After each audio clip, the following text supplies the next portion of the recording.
Consciousness, consciousness, consciousness is like the ocean, the ocean, the ocean, the ocean.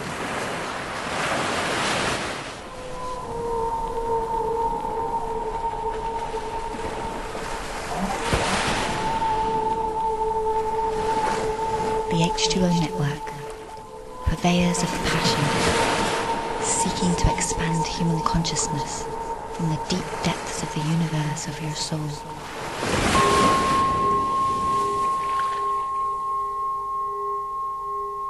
Themselves within Robert, bringing this information to the forefront. So sit back, relax, get your cafe con leche, your water, your tea, and enjoy what I'm about to bring to the forefront. And get your pad and your paper out, because I always say these shows are not just interviewing individuals, but they are literally master classes with individuals who have done tons of research theoretically and also through experience, which is very, very much valuable. Let me go to my switchboard. Greetings. Hey, dear. Welcome so much. Thank you for coming to the HO Network. I know that you are extremely busy, so I am truly, truly grateful. Well, it's good to come rolling in on your waves, dear. You gave a wonderful introduction. You might add that I have a new book out right now. It's called Dreaming the Soul Back Home. It's all about soul recovery and shamanic dreaming. Oh, yes, and we will be going there because I have plenty of questions to ask. Very, very intriguing as I was reading the foreword and some information about this new book. But I have to ask you, one doesn't really get thrust into dreams unless one has had an experience. Not always, but it happens when people are usually very, very young. They have an experience that really changes their life. What brought this whole master teacher essence, if you will, with these books and with you? Well, you're quite right. Dreaming is not a spectator sport. It's an activity, and you shouldn't listen to anybody on dreams unless they are a highly experienced dreamer who's done a lot of dream traveling. There's no expert on dreams at the end of the day except the dreamer themselves, but of course we want suggestions. We might be clueless. If you're looking for help with your dreams, go to someone who has done a lot of dreaming. Now, that, for me, to answer your question, started in my boyhood in Australia. And there are two things about that childhood that I want to mention. The first is, I'm a boy from the bush. I grew up in Australia next to an indigenous tradition, that of the Australian Aboriginals, which has always taught that your own dreams might be your gateway to the dream time, which is about so much more than the personal subconscious. It's a place of the wise ancestors. It's a place where you discover the secret origins of events in this world, and you get there by dreaming. So, by osmosis, if you like, by being an Aussie, I grew up next to an indigenous tradition that has held that wisdom. Secondly, I was challenged immensely as a boy, and there was a gift in the wound. I died 3 times. We didn't talk about the near-death experience in those days. The first time I'd lost signs in hospital, a doctor in Tasmania said to my parents, "Your kid died and he came back." This happened 3 times. It happened most memorably when I was 9 years old. When I was undergoing an emergency appendectomy, I left my body. The whole experience is extremely vivid. I eventually found myself in a world inside the world, living a life amongst a very beautiful, very elongated, pale people, humanoid, but not exactly like people in the surface world. I seemed to live a whole life there. I seemed to finish that life well, and I expected to go somewhere else, but I found myself back in the body of a terrified 9-year-old kid on a hospital bed in Melbourne, Australia. And there's no one in the adult world around me, a very conservative, very racist society at that time, who could understand this kind of thing. The first person who could help validate and confirm my experiences was an Aboriginal kid who said very matter-of-factly, "Oh yeah, we do that.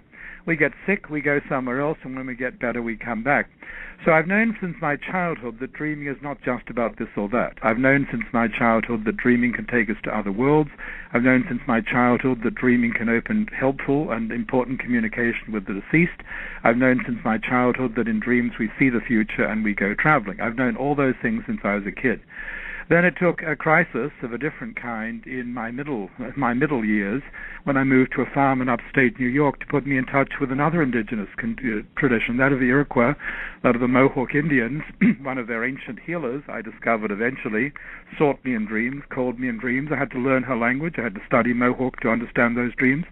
And I realized that I was dealing now with another ancestral tradition of the country where I was living, that taught me that dreaming is all about soul, and the principal reason we need to get together and share dreams and hear each other and support each other and help each other find the way that our dreams suggest is that if we don't listen to the soul will go away, we'll become sick, we'll become fatigued, we'll become depressed, we'll become prone to intrusions of things we don't want. But dreaming will show us what the soul is and what it wants from us. So that's a part of history of my relationship with dreaming. It didn't start with a grant to do some kind of research. I'm not a psychologist. I was a professor of ancient history once upon a time. But I don't come at it like a Western psychologist. I come at it, I think, the way that all of our ancestors did, understanding that dreaming takes us to worlds that are entirely real and can help us do better in this world. Well, I have to say, and I've said this many times on the H Show Network, it's one thing to have theory, but it's a whole nother ball of wax to be the experiencer of this reality. And to be quite blunt, it takes a lot of balls to do so. Because it's a completely different experience, and it gives you a different type of credibility, because we can theorize all we want to. However, from my perspective, the ancestors want us to actually test these theories out and to take a journey so we can find out and retrieve aspects of our spirit, quote unquote, a piece of our soul that is here on planet Earth, to open up doors into other things. And that's very apparent.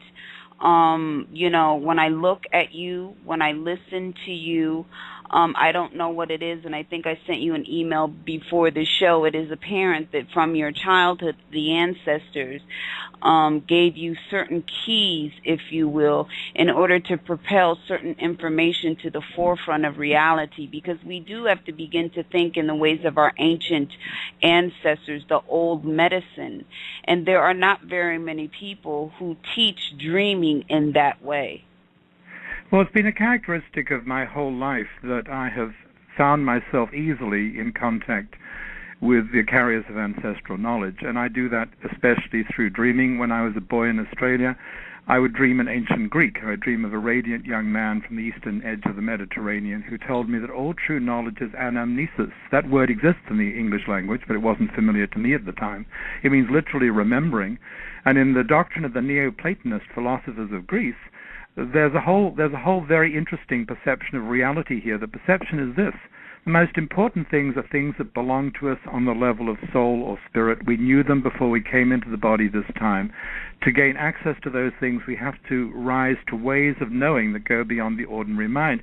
So I've been taught this kind of thing as a boy, at the same time as I was having these experiences in the world of the Aboriginal collective imagination. I've just come back from Lithuania. Actually, I've just taught my 5th workshop in Lithuania. We developed soul connections with different places.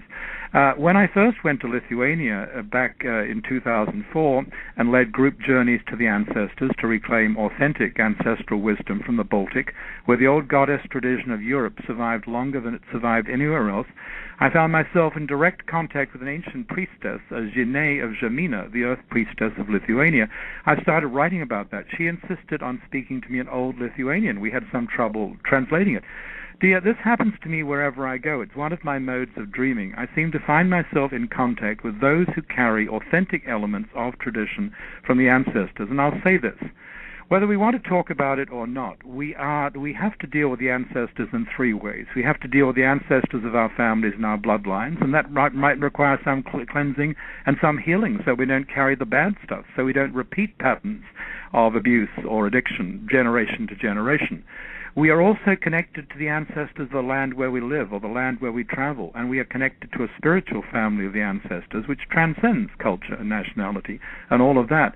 And I work with the ancestors in all of those 3 senses, and if you look in the new book, Dreaming the Soul Back Home, you'll find there's a chapter on ancestral healing and what I call cultural soul recovery, which is learning to reclaim authentic and worthwhile elements of ancestral tradition that we can put to good work in our lives today and will give us that sense of rootedness that many of us seem to lack.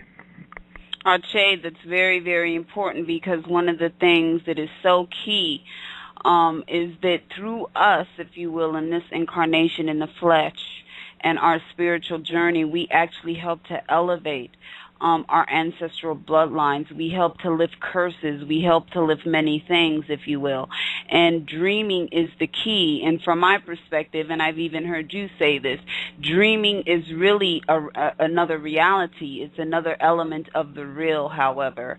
And I have to ask you about the Aboriginal aspect of your reality. What did the Aboriginal people of Australia talk about, refer to when they talk about dreaming?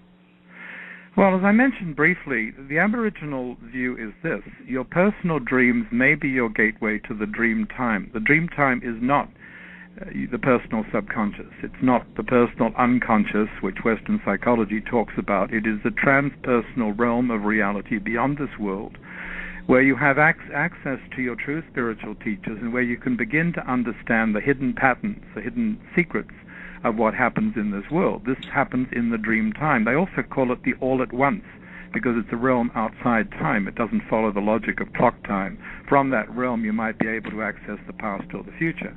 That very simply is one of the key Aboriginal perceptions of what dreaming can be. Your personal dreams might be big or they might be small, but they can take you to that place. Another fundamental Aboriginal perception about dreaming is this. Dreaming is social. It's not just individual. And it's transpersonal. It's not just personal. What does that mean? It means we get around. We visit other people. We visit people in this world. We visit other dreamers. We visit people in other worlds. We visit the deceased. We visit other dimensions of reality, and we receive visitations. So if you talk to an Aboriginal about dreams, he or she is going to be very confused if you start psychologizing and making everything out to be symbolic and claiming that every character in a dream is an aspect of yourself. That might be true in an individual Western dream, but from their point of view, that's a very strange belief, because they understand that dreaming is traveling, dreaming is social, we meet other people, and so one of the questions to ask about any dream is, hey, wait a minute, where did I go last night? Who was I with? Is this about the future? If so, do I like the future event I saw, or don't I like it? If I don't like it, what can I do to avoid it? And that way of looking at dreams has been absolutely indigenous to me, indigenous to Robert Moss since my childhood. I've always looked at dreams in that very ancient way. So I would say to people, don't confuse me with the New Age. I'm not a New Age type. I'm a Paleolithic dreamer. This is very ancient stuff, and I believe our ancestors knew it, and I believe that it kept them alive. I wrote a book called The Secret History of Dreaming, which brings out for the first time in this depth and breadth in the English language how central this has been to the human endeavor in every respect. I mean, every single area, as far back as we can trace. Dreaming is part of our essential survival kit, and we begin to remember that when we notice how important it is to indigenous people who live on the edge of survival. It's not because they're superstitious. It's not because they're primitive. It's because this is one of the things that enables them to survive against the odds, being able to see, for example, what the future holds and change a possible bad event in the future into a better one by using the dream information. Indeed. You know, dreaming is the traveling superhighway. We are time travelers. We are able to quantum leap between the here, now, and present, all in the same breath. It's a paradox. However, we can do this, and it is the first internet. The ancestors knew this. If you look at the Dogon in Africa and many other tribes all over the world, they were able to pull information from the cosmos and communicate with each other. This is why, from my perspective, you have all of these sacred structures that are very much alike. The indigenous people of the planet, no matter where they were connected through the superhighways of the internet of the spiritual. And now that we live in the modern world that has replicated itself in the tangible through these technological tools in which we find ourselves. So what you say is very much on point, because if we are all one, if you will, then it would only be logical through the dreamscape that we would be able to visit others and so on and so forth. Oh, yes, I think that's part of it. And one of the things in the average person's nightly dreams is this. Your dreams can expand your humanity by reminding you that you're connected to other people. We find ourselves sometimes in dreams in the situations of people who live in a radically different social situation, belong to a different ethnic group or whatever. If we pay attention to those dreams, we find that we are connected to others and our humanity is expanded. That's one of the many, many gifts of dreaming. Why has it been that ancient societies have really cared about dreaming? Why is dreaming been has been so important on a deeper level, if you will? Well, if we look across the whole sweep of things, as I do, because, as I mentioned, I'm a historian as well as everything else, if we look at the whole sweep of the human odyssey on the planet, there are three reasons beyond all others why societies that have known what they're doing have valued dreams and dreamers. The first is that they've understood that dreams give us a look at the future. We don't have to call it a prophetic dream unless it's one of those big dreams involving the history of nations or the world that actually is played out.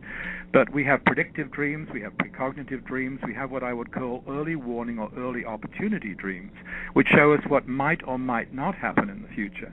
And in my books, I often give examples of dreams that have guided the fate of nations as well as individuals and of communities, dreams that have shown the future and enabled people to prepare for the future and make better choices. So that's the first thing about dreaming.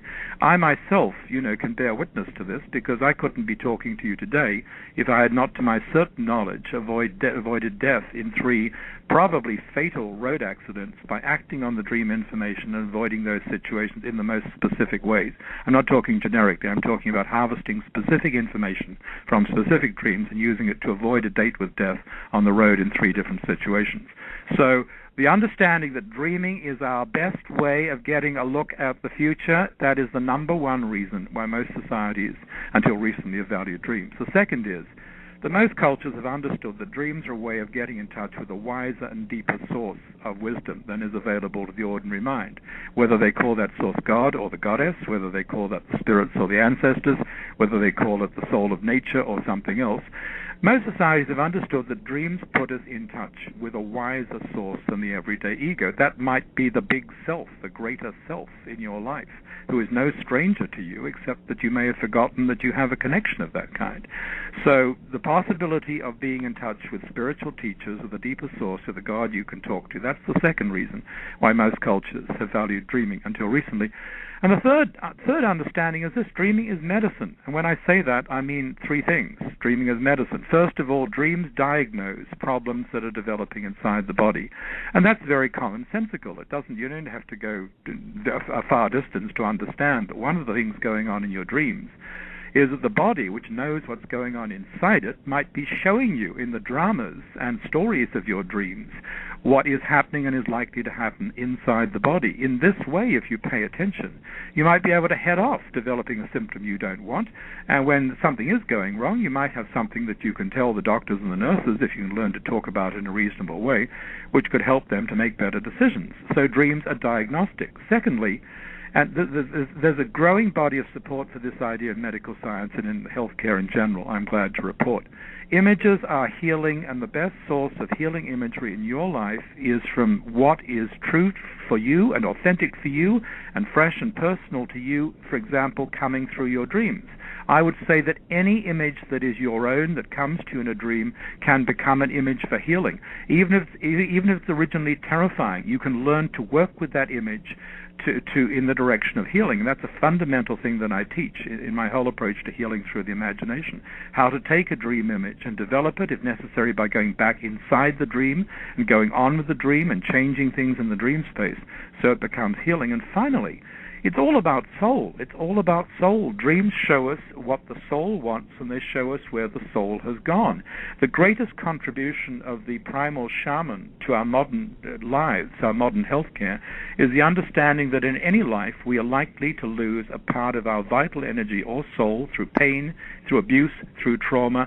Part of soul may go away because the world is too cruel, it's too unkind, it doesn't want to be around. How do we become whole? How do we bring back that beautiful 5-year-old girl, or that lovely teenager who is shamed or abused, or that young man who fell into habits of addiction and amongst bad people? How do we get back those younger selves with their energy and imagination? Well, in the new book, Dreaming the Soul Back Home, I show how we can use dreams as a royal road for soul recovery. We can learn to recognize the dreams that show us where the parts of us that have gone missing are located and can open ways to bring them back.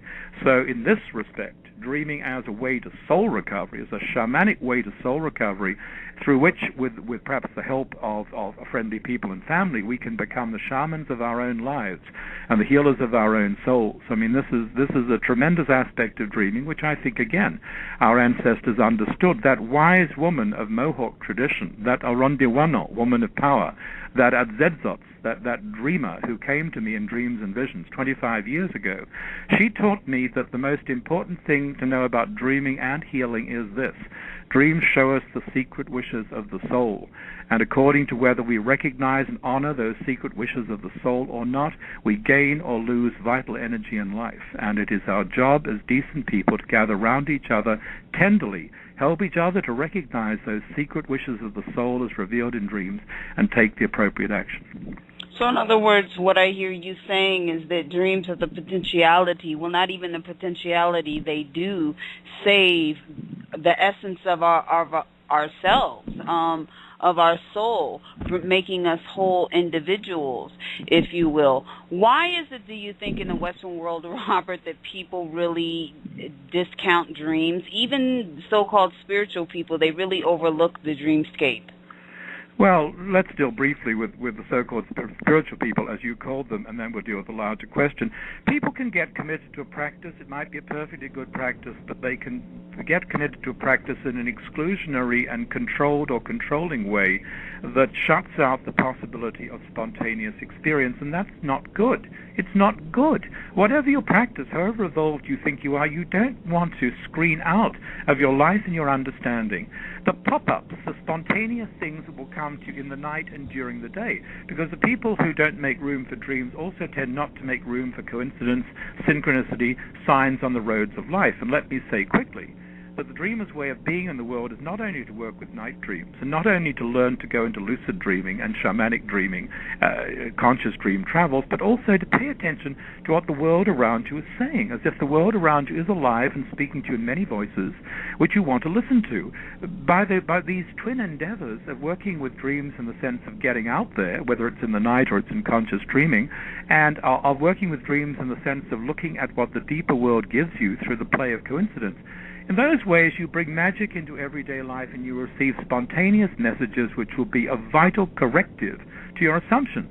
If your practice, however worthwhile it looks, excludes those things, there's something frozen and rigid about it. Now, in general, so that's for those whose practice doesn't make room for dreams or synchronicity. In our society as a whole, part of the reason that many people are going through a dream drought and have lost their connection with this is the bad habit. They don't make room or time in their lives to do this, and they don't think they have time. They don't understand that really, those moments when you're lying between sleep and waking, maybe before you fall asleep or when you wake up, that's a very, very great place to develop a relationship with dream images, see what rises and falls. If you just give yourself an extra 10 minutes in the morning before you have to get out of bed and lays there and see what comes back, that begins the practice. But you see, bad habits means not only making time in our daily schedule to recover dreams, but not having a way of sharing dreams with other people which is fun and mutually supportive. I've invented a game called the Lightning Dreamwork game. It's a game, it's a 4-step game. You can do it in minutes. You can do it with a stranger or with an intimate friend. It makes it fun. It makes it entertaining. To share a dream or something like a dream, you give each other non-intrusive, mutually empowering feedback, and you guide each other towards action. Without a process like that, people don't understand how much fun, how practical, and how energizing sharing dreams can be. And until you start sharing dreams, you don't have enough of an incentive to collect and report them and work with them, because, you're not giving yourself that extra juice, that extra fun, that extra interest.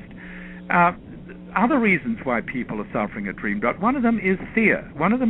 People think that their dreams might be showing them something they'd rather not think about, whether it's that their job is at risk, or their marriage is collapsing, or there's something bad and dark about them they'd rather not look at. So they close the door, often leaving the dream a broken and aborted abomination, which is a definition of a nightmare. A nightmare is a broken dream. It's not just scary. It's so scary you ran away from it and slammed the door and said it's just a dream. Another reason people people close the door on their dreams, ironically, is their dreams are great. Their dreams are wonderful. They're with their dream lover. They're in their dream house with their dream community, and they wake up and think, oh, God, I could never have all that. My life is horrible compared to that. So they kiss the dream goodbye, wistfully thinking, well, I can't have what the dream shows me. I mean, that's equally silly. If the dream shows you something, you might just be able to do it in some way. You might be able to move towards it. And, of course, then we've had the sort of silly scientific reductionism that says that dreams can't be true because they're just, an epiphenomenon of random neuronal firing in the brain or chemical washes or whatever. Those theories generally come from people who have not done much work with their own dreams, have not kept dream journals, and are not in the game, and are therefore not worth listening to.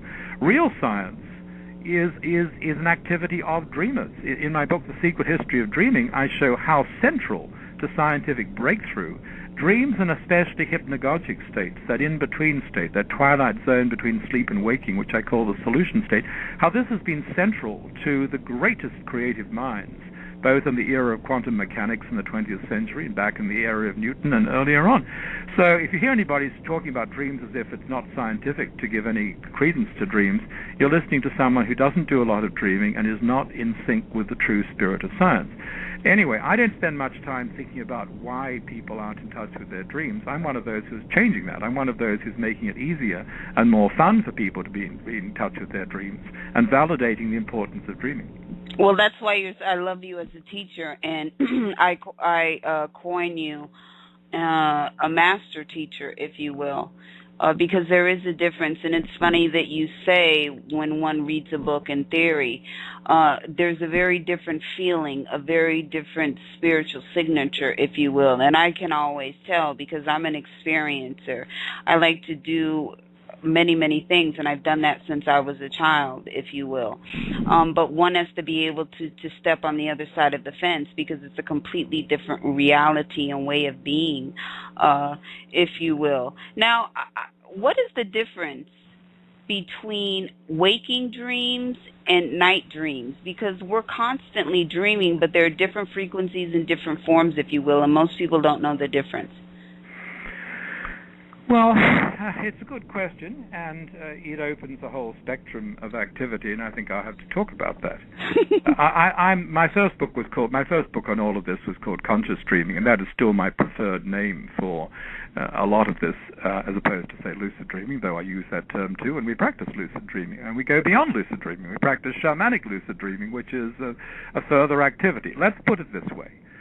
There are sleep dreams in which, at least initially, you don't know that you're dreaming, but very interesting things go on. I mean, the sleep dream in which you don't know that you're dreaming, you haven't given yourself a particular intention, but something really fascinating goes on, is a very interesting phenomenon. I'm never going to minimize the importance of the sleep dream, the one where you don't know that you're dreaming.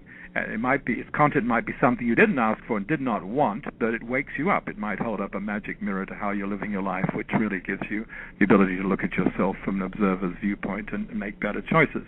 So there is the sleep dream.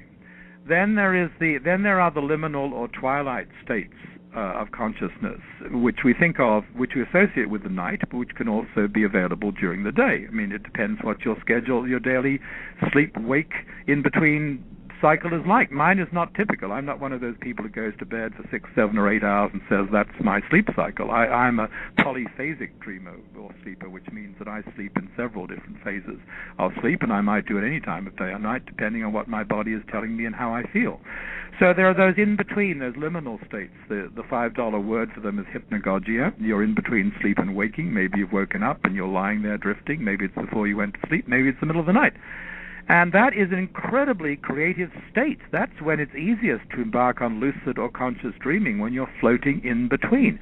And as I say, I've called this the solution state when I've studied the history of scientific breakthrough, because so many creative connections are made, so many visions come through in that state of relaxed consciousness. So, can we call that part of night dreaming? Well, yes, I suppose. So it typically happens at night. What is waking or wakeful dreaming? Well, of course, you can be awake and dreaming any time of day or night also. It's not just about daytime. You might be awake at night, lucid dreaming, lucid dream traveling, etc. during the night. Ways of waking dreaming include these. embarking on a shamanic journey. In the workshops, we use the drum for this, in which you travel in consciousness beyond this physical world to certain places. It might include dream reentry. This is a technique which is at the core of what I teach. Dream reentry means you take a dream or an image that you remember and you travel back through that image with a certain intention. Your dead grandmother was in your living room last night. You'd like to know why she was there. You learn to go consciously back into that space and talk to her. You're running away from something. Yet again, it's time to brave up, stop having those nightmares.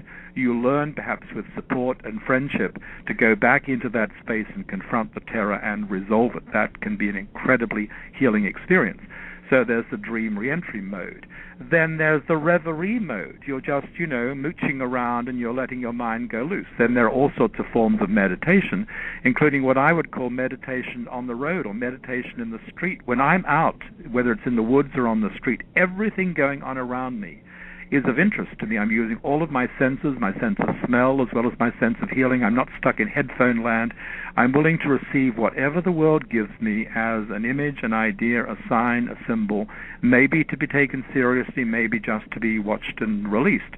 So these are different modes of consciousness, and all of it centers for me on being conscious at every turning, whether we're waking, sleeping, dreaming, or whatever, at being conscious of the fact that we always have choice. If you tell yourself you don't have choice, that is already a choice you are making. The game of life for me involves waking up to the fact that we might have more choice available to us than we commonly understand, and making decisions at every turning about where we want to put the energy of our attention and our belief. When you talk about nightmares, like you've stated that most people run away from them, and that the nightmare can actually manifest itself in the physical realm of reality. Can you talk a little bit about that? Because to me, it's very much important. You're being presented with an opportunity. However, most people bypass that. Well, what I said was that a nightmare is a broken dream. It's not just a scary dream. It's an aborted dream. It's a dream you left unfinished because you wouldn't face what was going on inside it. That is a very foolish strategy, because if you're running away from something in the dream space, then it is eventually, I believe, going to manifest in your physical life in some way. If you're running away from a dream in which you think you're going to lose your job, then probably you're making it more likely you're going to lose your job in ordinary reality, because you're not getting information from the dream that you could use to head that off. If you're running away from an intruder in your dreams, well, you're probably making it more likely either that you will face a literal risk of someone breaking into your house, or a symbolic risk of something like a disease breaking into the house of your body. You want to get the information straight, and you want to work with it. There are so many examples of this. I think of a man who's leading a very dangerous life in terms of his social and sexual habits in New York City, who dreamed that an angry bear was at his door trying to break into his house, and this in his loft apartment. This happened repeatedly. He sought my advice. I said, well, look, for me, the bear is the great healer, the great medicine animal of North America. It's played that role in my life. If the bear is trying to break into my place, I think and is mad at me, I'm thinking it's because the bear, as a medicine animal in my mind, is angry at me because I'm doing something that is putting my body and my life at risk, which is certainly true of this fellow's habits. And he sort of thought about it, and I suggested he went back into the dream and tried to meet the bear and tried to converse with the bear inside the dream. He didn't want to do that. The next week, he's driving in the Berkshires in western Massachusetts, and he has to stop his car because a black bear is in the middle of the road, physically in the middle of the road in front of his car. He called me. He said, my God, it just fell out of the dream. The bear is in the middle of the road. I have to stop my car. Are you getting the message now? Yes. So I helped him go back inside the dream, confront the bear, and he realized he had to make an absolute thoroughgoing reformation of his personal and sexual habits if he wanted to avoid a certain disease. So he eventually got the message. He eventually got the message. It took a warning on the road of physical life on top of the warning in the dream for him to hear it. So, I say this, people can stop listening now if they want to, but nightmares are a gift. If your dream producers have gone to the trouble of dramatizing something to the extent that it scares the heck out of you, you can be darn sure they are trying in your best interest to get a message through to you that you need to work with. And the thing to do then is to stop running around, stop running away, learn to confront the challenge on its own ground. In my book, Active Dreaming, I include an example from a 4-year-old child of how to do this. It's from my own youngest daughter when she was 4 years old. She gave me permission to include some of her stories. She told me when she was 4 years old, she came into my space at 3 o'clock in the morning. I keep funny hours, as I said earlier. She said, "Dad, I'm having a terrible dream." I said, "Well, tell me." She doesn't seem to be too scared. She says, "Well, there are two yucky monsters that are chasing me." "Oh, yeah? So what happens?" She said, "I put on a dragon costume and I chased them back." Now, that's a 4-year-old. Adults are running away from the scary monsters in their dreams. Here's a 4-year-old with the natural shamanism of the child who is at home in the world of dreams and imagination. And she told me after that following her decision to chase the monsters instead of be chased by them, the monsters turned into rainbow-colored birds that came and lived in her pillowcase and were always available when she wanted friends and help during the night. I mean, there from a 4-year-old child is a whole program for working with dreams in the spirit of the shaman and the healer, and stop and counsel to us to stop running away from what scares us in the dream space. I'll add this. If something scares you in your dreams, that is a relatively safe place for you to confront it. It's better for you to confront it in the dream space than have to deal with it on the road to physical life. So get used to dealing with things in that dream space before they develop in a way which you will not enjoy in your regular life. Indeed. I would completely agree with what you're saying, and what you just said is very much profound. The dream time is a part of our spiritual software, and we need to really learn how to inactivate these shamanic tools, if you will, because we have so many resources that we're not really tapping into due to the brainwashing and indoctrination that we've been fed. And children are the greatest alchemists on planet Earth from my perspective. So that story about your daughter is very profound in nature. The first chapter of my previous book, which is called Active Dreaming, is titled Punch a Hole in the World, and I borrowed that phrase from the same daughter. She told me once, "Daddy, I go to this magic place, this teddy bear land." I said, "Yes, I've heard you talk about that." She said, "Do you want to know how I get there?" "Oh, sure, I'd love to know." She says, "Well, sometimes I take the tree gate, sometimes I take the sun gate, sometimes I take the moon gate, sometimes I take the rainbow bridge, and sometimes I just punch a hole in the world." Wow. So again, from a 4-year-old, punch a hole in the world. I mean, what a tremendous invitation to raise consciousness and raise our understanding of how we can be, of where we can go, the places you'll go. A quick word about shaman, dear. You've used the word a few times. In the Western Hemisphere, in North America, the most common indigenous term for shaman means literally dreamer. In the Mohawk language, it's adzedzots or radzedzots, we refer to the masculine, which means literally one who dreams, implying one who dreams a lot, one who dreams strong, one who dreams true, one who travels in dreams, one who can help people through dreams.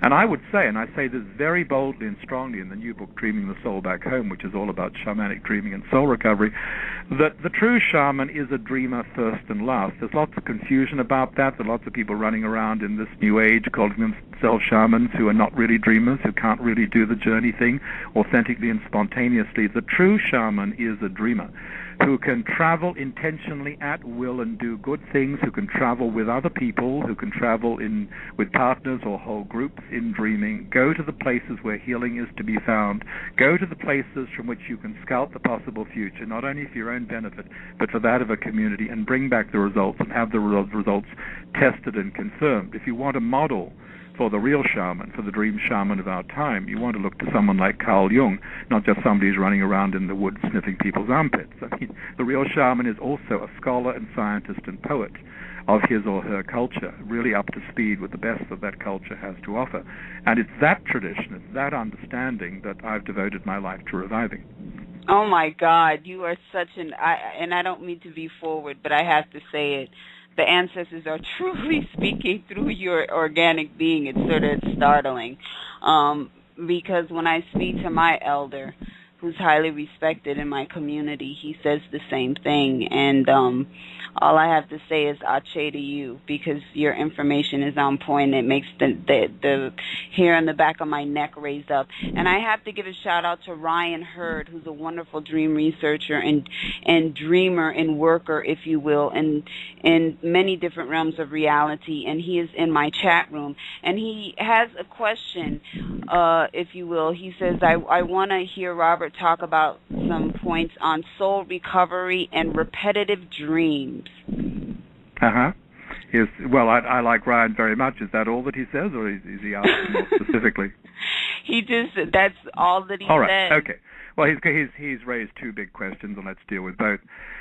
Soul recovery is my term for the processes, and there are many of them, by which we can help each other get back vital energy lost through pain, abuse, trauma, or other bad stuff in the course of a life. I distinguish it from shamanic soul retrieval, which is a specific shamanic operation in which the practitioner makes a journey in order to do the work for the client. The shamanic practitioner makes the journey, finds the soul parts of a person that have gone missing, and puts them back in the body, which is typically a physical procedure. The shamanic practitioner blows the recovered aspects of soul back into the body, might use crystals or other things as soul catchers. I have done that. I have taught that. What I'm doing and teaching is more important because it is more empowering. What I'm doing and teaching now is I'm encouraging people to become the shamans of their own souls. Of course, someone who is very badly damaged might need help and intervention before they're able to go all the way with this. The core of the practice, as explained in the new book, Dreaming the Soul Back Home, yes, I know I sound like an author, but the book is just out. It's just out now. Dreaming the Soul Back Home, Shamanic Dreaming for Healing and Wholeness. The heart of the practice here is, if you have a dream, let's work with your dream, and let's see if your dream is the portal for going to the place where a missing aspect of your vital energy can be found. What, you may say, do you do if the person doesn't remember a dream? Well, first of all, you're patient for a moment and you see whether that is really true. Let me give you an example. And you asked earlier about people with a spiritual practice who don't seem to be in touch with their dreams. Some years ago, I worked with a woman who had a profound practice of yoga and meditation and Reiki, but had not remembered a night dream in 30 years in her life. But she was very interested about this idea that a dream could open the doorway for soul recovery. So when I said to her, we could see whether we could work with the last dream you remember, she was very excited. So she told us the last dream she remembered. She was a teenager. It was 30 years ago. In her dream from 30 years ago, she is a frail teenager, and she's trying to hold the door shut as people are trying to break it down, and she doesn't have the strength. And in her dream, she's calling for her father, Dad, Dad, and Dad doesn't come, and she wakes up sobbing, terrified, and mad at her father. That is the dream from 30 years ago. So we do a bit of exploration, and she reveals that that was the night that her father died in hospital of a massive heart attack, which the dream might have reflected.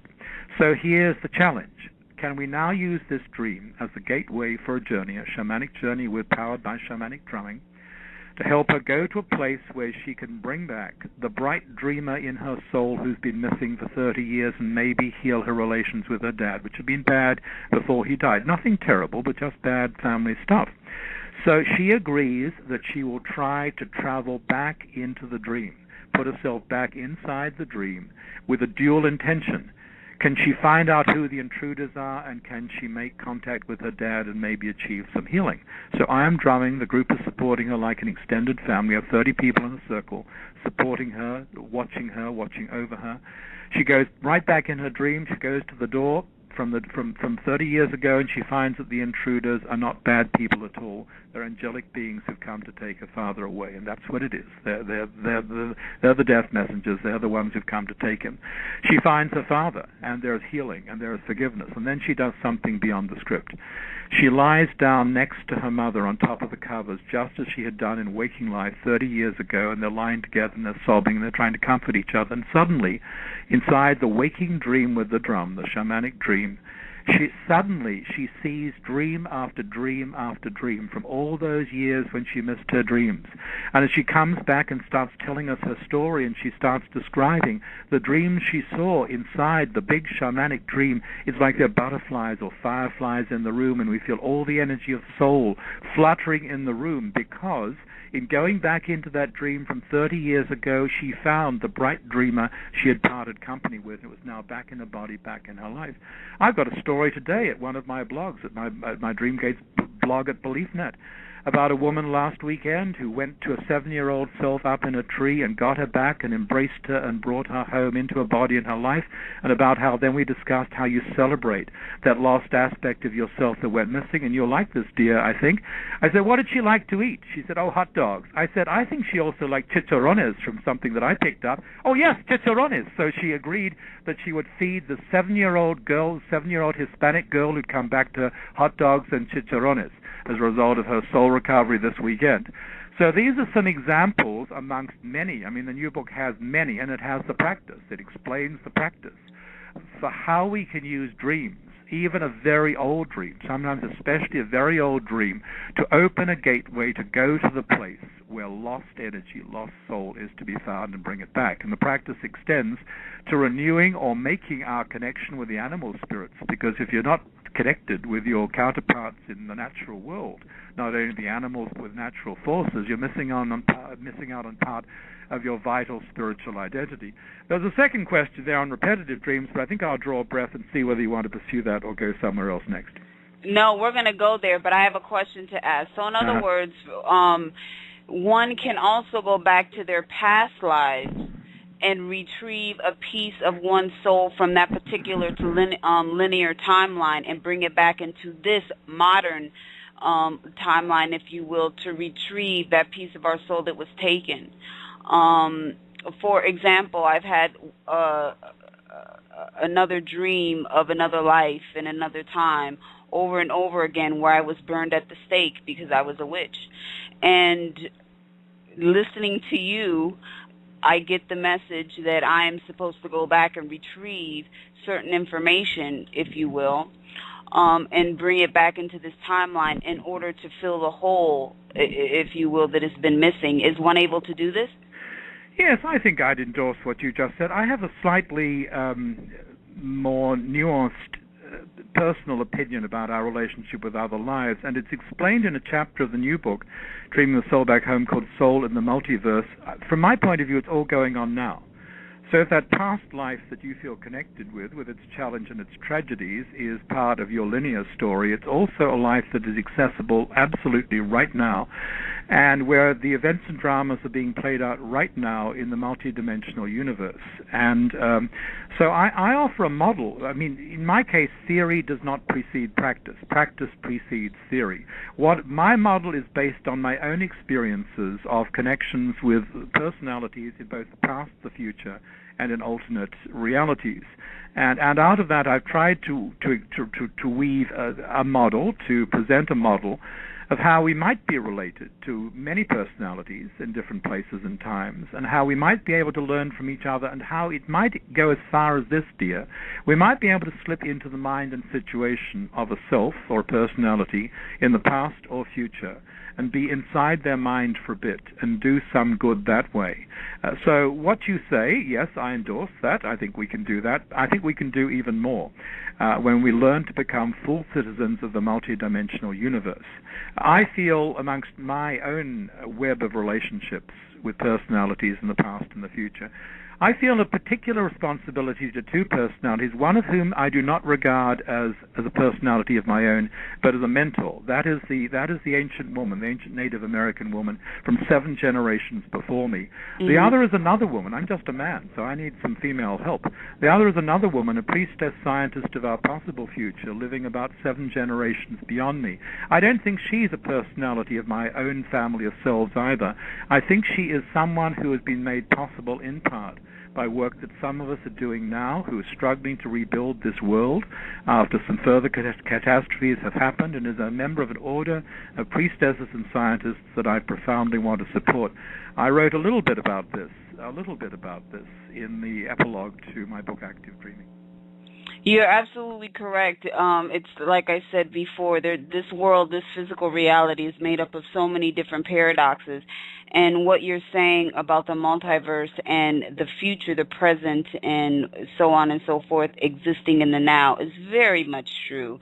Because there have been so many times when I've been walking in this reality, if you will, and a piece of the dreamscape has punched a hole into this linear timeline that I'm standing on and has presented itself to me to guide me in a certain direction. So I know that the information that I've gotten in the dream time is not a figment of my delusional escapades, if you will, and has made many confirmations. So you are absolutely correct in nature. Now, since you talked about retrieval as well, and this might be stretching it, however, I'm still going to ask the question. We know that from this reality and on many different timelines, that individuals, we have an individual reality of wounds, we have a collective reality of wounds that we retrieve our soul from.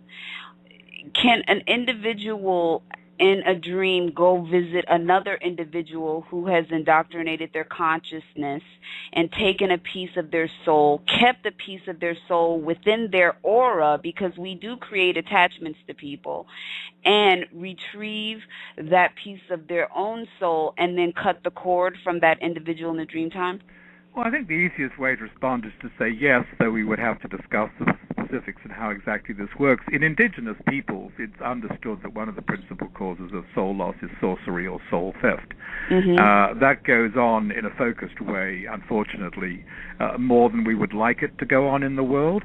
In terms of, to remain sane about this, commonsensical and grounded, I think for our own protection, our own safety, our own soul, we want to be very careful in life about what we invite in. I don't think we're going to suffer soul theft in the sense that indigenous peoples fear it, unless we invite in and lay ourselves prone to something that does that. But in a more colloquial way, we steal soul from each other. It's like this. You're in a relationship with someone and you break up and you think it's over, but you know what? Part of you is still very often stuck on that person, and part of that person is stuck on you, the part that loved him, the part that loved you.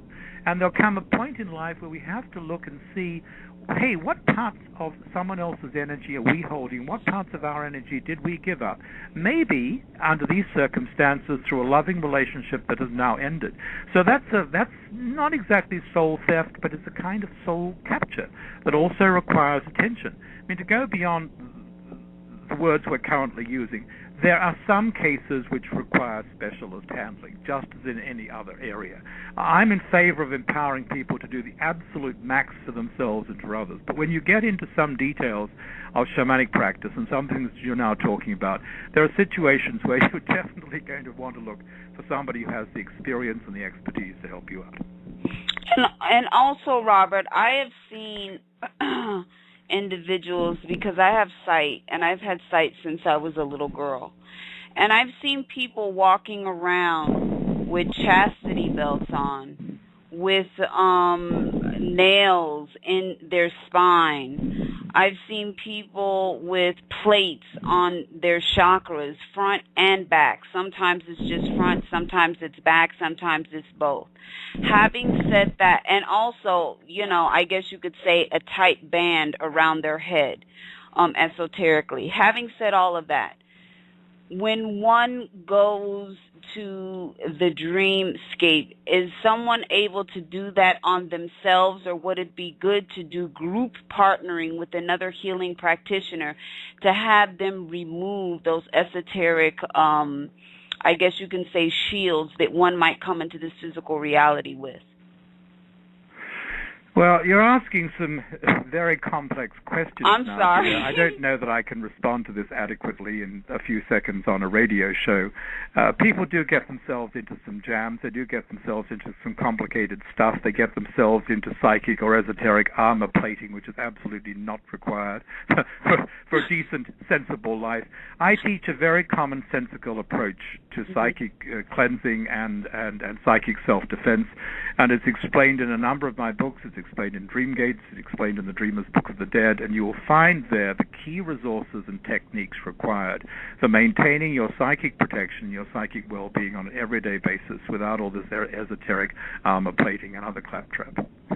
I'm telling you, Robert, your books are so juicy, if you will, that it's just like I can't help myself, because the information that you bring forth is just so, it's so beautifully laid out, if you will. So I have to ask these questions, if you will, because I find the work that you're doing with retrieval so fascinating and so compelling, and also so important, because I know that I've heard you say that when you look at people, if you look out into the scape of reality, that there are individuals, the majority of humanity is the walking dead, if you will. And people have so many different attachments, so many wounds. And these things and issues I find to be very important to the essence of humanity's healing. Right. Okay, we've been on for a full hour now, dear. Absolutely, we have. And I'm so grateful, if you will, for you hanging out with the HO Network. I know that you're very, very busy and things of this nature, so I'm grateful for the time that you have given us. Robert, can you please tell the family about your classes and the things that are coming up, because I know that you're teaching on a continual basis. Right. Well, you want to go to my website, mossdreams.com, because I talk funny. I'd better clarify. It's MOSS Streams, one word, mossdreams.com. And you'll find an events calendar. You'll see that I teach workshops all over the place. I'm coming to New York City at the end of this month to do programs at the New York Open Center. I have 2 Facebook pages. You can find me at Robert Moss Dreams and like that and be part of that author page. You can also seek my personal page, but you need to introduce yourself. I have now published 9 books on all of this, on shamanism, soul recovery, dreaming, imagination. You can find those online, or you can find them at my pages. And I've done a DVD series and an audio series, so there's quite a lot available. Absolutely, and it's wonderful information. And you said you'll be at the New York Open Center. Maybe I'll come to the New York Open Center. I'll be there at the end of the month. I'll be there on Friday evening, June 29th, and a one-day program called Dreaming a Life with Heart, which will be a really good one, on Saturday, June 30th. Well, thank you very much, Robert, and keep up the good work. I really enjoy what you're doing. I enjoy your books, and I love the information that you're putting out there for humanity. Thank you. Nakanudo. Ache. Buena suerte. Thank you very much, dear. Ache. Bye. Wonderful show, family. Oh, my God. I love it when individuals such as himself, him, Ryan Hurd, Anthony Peake, I mean, there's so many beautiful individuals who come on the H2O network, a plethora of information. Family, make sure that you go to www.mossdreams.com. That's mossdreams.com. And also, family, type into your search engine, if you will, Robert Moss. Tons of video information with Robert. Very, very insightful. And make sure, family, also, if you're going to be in the New York City area, that you go to the Open Center. I will go on the Open Center website and post that information, because to see Robert in person is a completely different, wonderful experience, and he has wonderful, wonderful energy. So make sure that you check all of those things out. I want to thank everyone in the chat room. Thank you, Ryan, for hanging out with us. Very insightful questions, and hopefully you'll come hang out with us once again. Family, make sure that you hang out with me on Facebook. Type into your search engine DIANUNEZ on Facebook. Friend me. There's so many awesome people in the network, people who are sharing insightful information. And also, family, make sure that you check out the H2O Network Metaphysical Library, Expand Your Mind. I probably, as of now, have almost 100 downloads, if you will, that you can find anywhere on the net. However, I have brought them all together in one place on the H2O Network. A lot of intriguing information. So, make sure that you enjoy yourself. I hope that you've enjoyed the show like I have. I tell you, I'm a kid in a candy store. Make sure that you check out Robert Moss, and you have a wonderful, wonderful afternoon. I send you so much love, family, and until next time, bye-bye.